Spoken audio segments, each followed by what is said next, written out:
What's going on, YouTube family? Today we're going to be talking about buying versus leasing, the pros and cons of each, but more importantly, which one is the right one for you.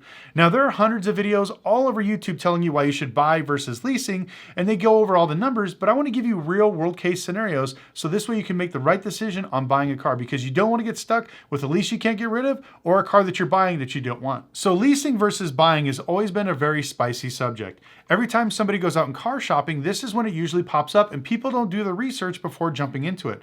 So let's say you're walking around a dealership, you're in a brand new franchise store, you walk in the showroom, what do you see? A bunch of beautiful cars. And on those cars, they have a car payment saying you can buy this car for $1,000 a month, or you could lease it for $650 a month.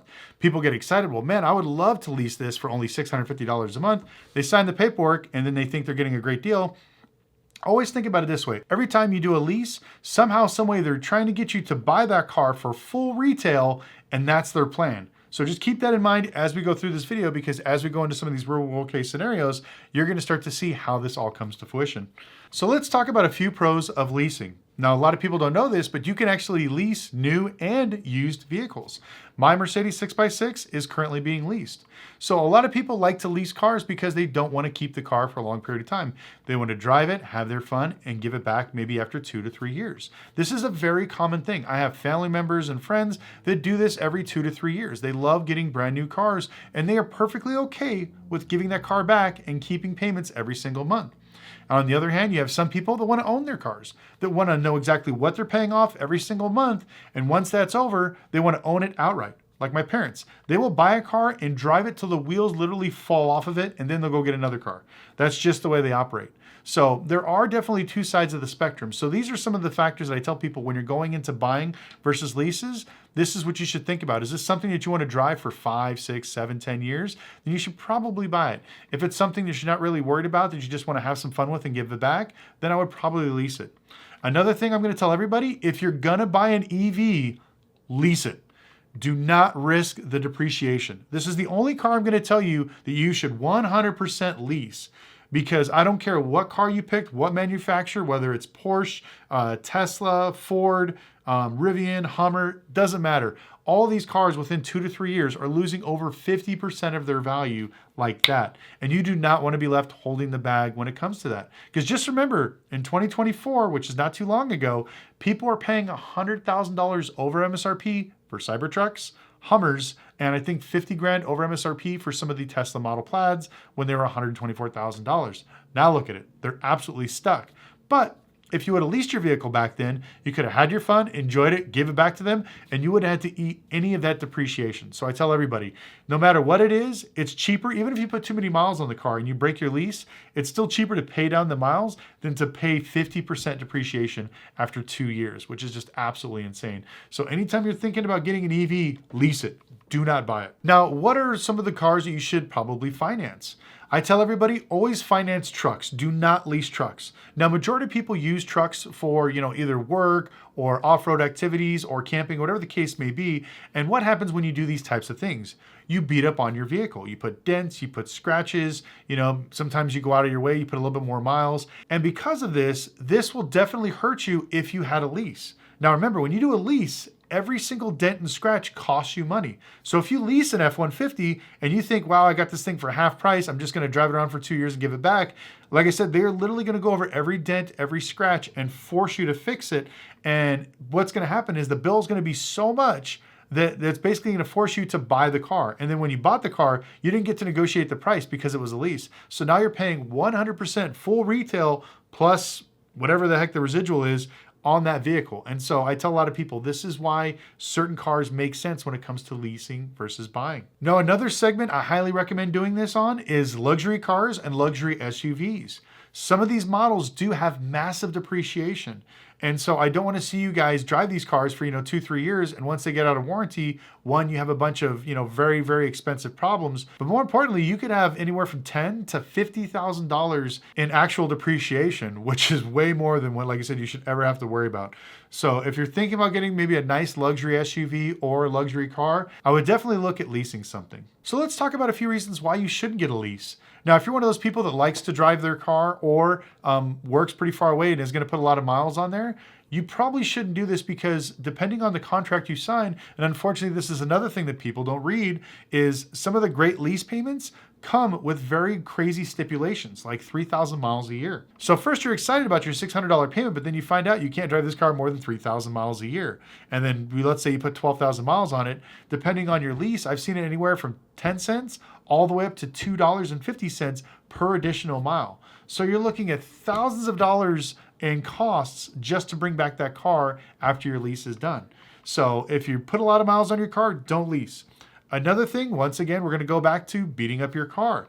If you're one of those people that are prone to bumping into stuff, you're a clumsy driver, you guys know who you are, do not lease a car. If you can't keep this car clean and keep it looking nice, or if you got kids, do not lease, because I've seen it so many times. When I was at a Ford dealership, people were leasing these Lincoln Navigators thinking they're getting a smoking deal because they're getting it for $600-700 a month instead of paying the $1,200 or $1,500 a month payment. But all of them had to keep it because the kids absolutely destroyed it. Oh, you put a mark on the seat. There's a stain in the carpet. There's a stain in the headliner. You know, after replacing all this stuff with brand new stuff from Ford, you're looking at somewhere around $32,000. Or you can just keep the Navigator at its retail price of $30-something thousand. And that's what people do.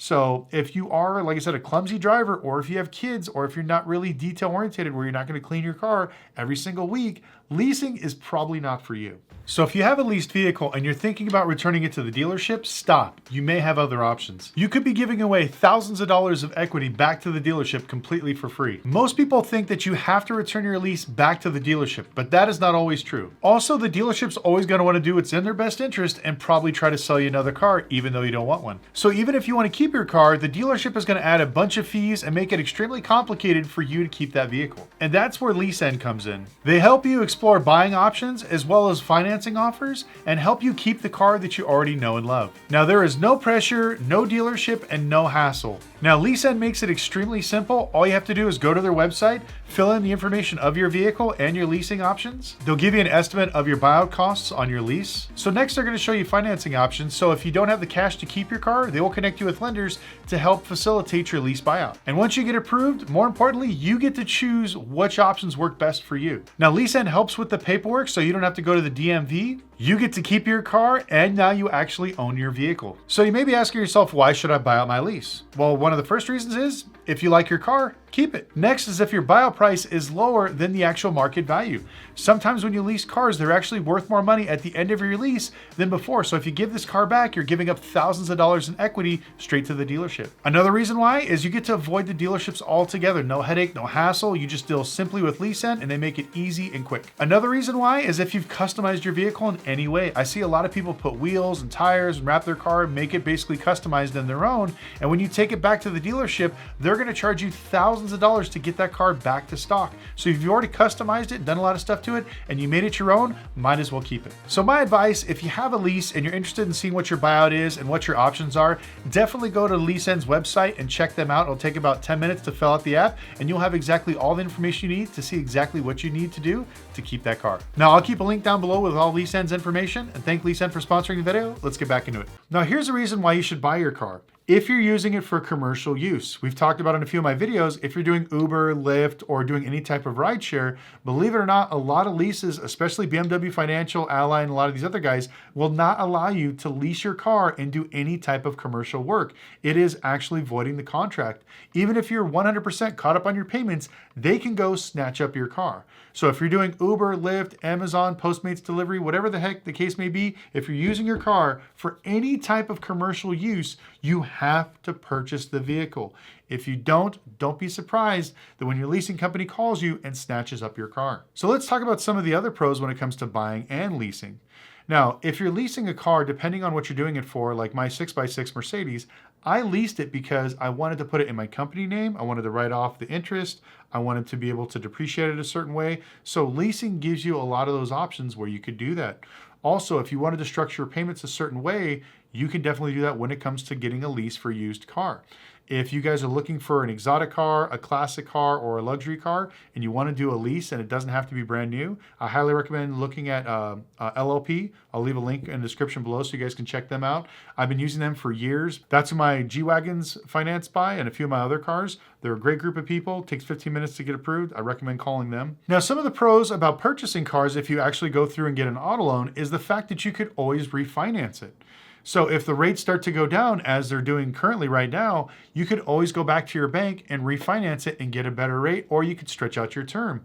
Unfortunately, with a lease, you can't really do that unless you do a lease buyout, which, like I said, leads back to today's sponsor, but that's the only way you could do it. So if you do any type of lease, like I said, you're kind of stuck in that structure unless you do an actual buyout. You can't refinance it, you can't restructure the payments, you're pretty much stuck. Where if you buy a car and you finance it, like I said, and you like it, you can keep refinancing and stretching out the payments just to make you breathe a little bit easier if you know you're gonna keep that vehicle. Another great thing about buying it is you could always pull equity out of it as well. Now, unless you do, like I said, a lease buyout at the end of your thing, you'll get that equity back, but that's only at that point. If you're buying a car, when you refinance it with a new bank, if let's say the car is worth $50,000 and you only owe $20,000 and you want to pull $20,000 out to maybe pay off a high interest credit card or to pay off maybe another secondary auto loan, or you just want to have some capital in the bank, you could literally do that, pull that equity out, and then restructure your payments so you're back to normal. So there's a lot of really great things when it comes to financing with your actual loan. So this one is definitely going to depend on what city and state you're in. Now, if you're buying a car compared to leasing, your insurance is actually cheaper here in the state of Nevada. When compared to my car when I was buying it versus when I was leasing it, it almost went up $45. It doesn't seem like much, but I had to get additional insurance to cover the actual leasing company, because when you own your car, you own it. So if somebody gets sued, they sue you, the actual owner of the vehicle. But when you actually lease the car, the bank owns that car and you're just almost like a renter, quote unquote. And so you have to get additional insurance to make sure the lessor is covered just in case if any type of negligence happen, you get drunk, you crash into a school bus, something like that. So your insurance may be a little bit more expensive on leases compared to loans, depending on where you live at. Now let's talk a little bit about maintenance. This is something that catches people on both when it comes to buying and leasing. Now, when you own the car, you could service it whenever you want. If you want to bring it in for an oil change, you can, whatever else, but the more you maintain it, the higher your conditional value is, and it looks better when you go to resell the car.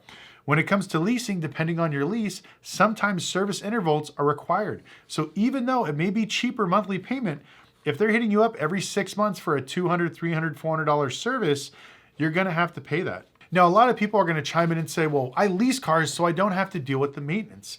Maintenance is one thing. When it's serviceability, like oil changes, tires, stuff like that, you have to pay for that stuff unless you want to overpay for a package in your lease. Like I said, leases are designed to trap you into that car, so you have to overpay for it in time. So you need to make sure that you read the fine print when it comes to servicing your car. Also, some leases will actually penalize you if you don't change the oil enough, if you don't rotate the tires, if you don't bring in your car for an inspection. Little things like this can actually go against you when you take your car back to the dealership. So when it comes to buying versus leasing, there is no right, there is no wrong. It's really what fits your lifestyle. I really hate it when people try to force one or the other on you. I always tell people, if it makes sense for you and what you're currently doing, I would recommend it. Like, perfect example, I would never buy a Tesla, but for $600, if I could lease one and just beat it up for quite a while, I think I would do that. It'd be great as a secondary car where I wouldn't have to worry about miles. I can take care of it, and it would just be something fun to drive around town. That would make sense for me. Now, as the market starts to slow down, I'm telling you, you're going to see crazy lease offers, which we're already seeing with Tesla. You're going to see crazy offers when it comes to financing, because especially with Stellantis, they're not selling any Jeeps, any of these Chryslers or the Dodges or anything else. They're just, nothing is moving. They're just sitting there. So you're going to start to see more and more of these finance deals. And this is going to basically bring up this video quite a bit in the future. So if you're watching this in the future, make sure you comment in the comment section below, because as I'm currently making this video, we're starting to see some of the banks offer 0% financing all over again. So make sure you read the fine print, because if they're offering you 0% on a brand new car, more than likely it's at 100% full MSRP with some sort of warranty package. It's better to pay 5 to 7% on that loan if they'll give you anywhere from $5,000 to $10,000 back of MSRP. So don't be fooled on, like I said, these crazy low leases that you're going to be seeing here soon. along with some of these crazy loans. Now, in the comment section below, please share, have you seen any of these loans in your area? Have you seen crazy leases? I've seen the Model Ys going, I think the lowest one I saw was like $520. I see some of the Volkswagen, the EV ones that are not selling, going for like $250 a month on, I think it's a prepaid lease, so you have to pay in advance. I've seen some of the other Toyota EVs, which I think they're already gone now. They're probably out of them, but they were giving those things away because they weren't moving. The Honda EVs, same thing, they're giving those things away. So there are some crazy leases out there. But if you guys can, comment section below, please put the crazy things that you've seen out there so this way we can share. And if you're thinking about buying or leasing, look in the comment section. Hopefully you find a great deal. But I want to thank you guys so much for watching. Huge shout out to LeaseEnd. Make sure you call them if you're currently in lease to see what your buyout options are. But more importantly, how much equity you're sitting on, because there are a lot of vehicles that go up in value, or they give you less on a resale trade-in compared to what the value is. And so that's just giving away free money. So make sure you call them, check them out, and we'll see you next video.